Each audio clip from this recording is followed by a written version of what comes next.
Hello guys, it's Rui Zhang here. Today I'm going to talk about adjusting entries.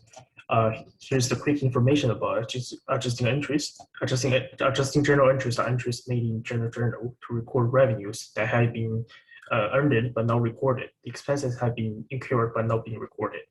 Before we start introducing the adjusting entries, we need to know two different bases of accountings that are linking to what I'm going to say later.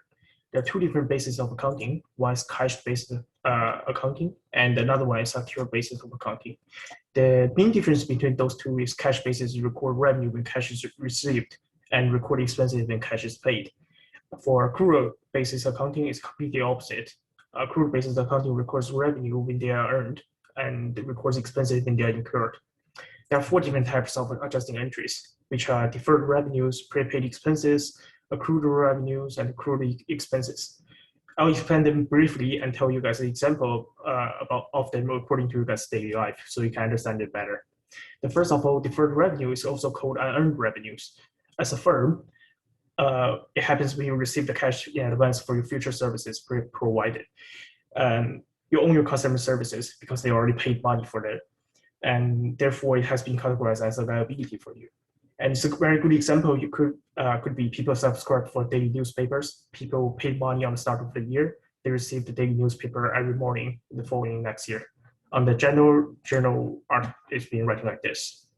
So next thing is very easy. It's prepaid expenses. The cash is paid in advance. It's like a asset for you in this stage. Therefore, it can be counted as a asset when prepaid expenses increases.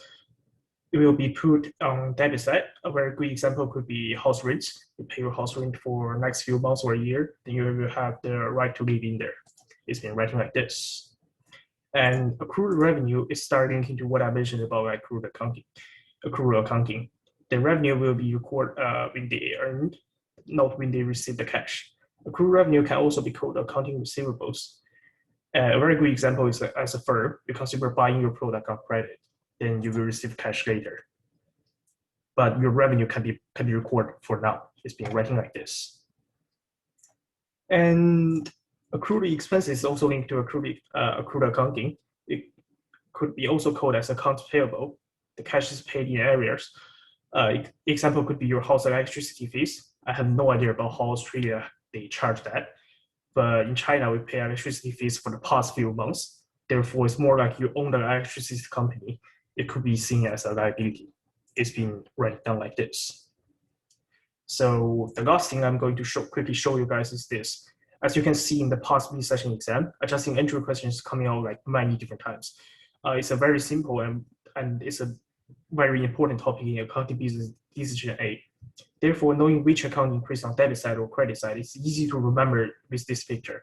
As you can see, assets, expenses, and dividends increasing the debit side, and for liability, equity, and revenue increasing the credit side. But remember this in your head, I believe that you can totally smash that question, and you can basically easy to get full marks on adjusting journal entries. Thank you.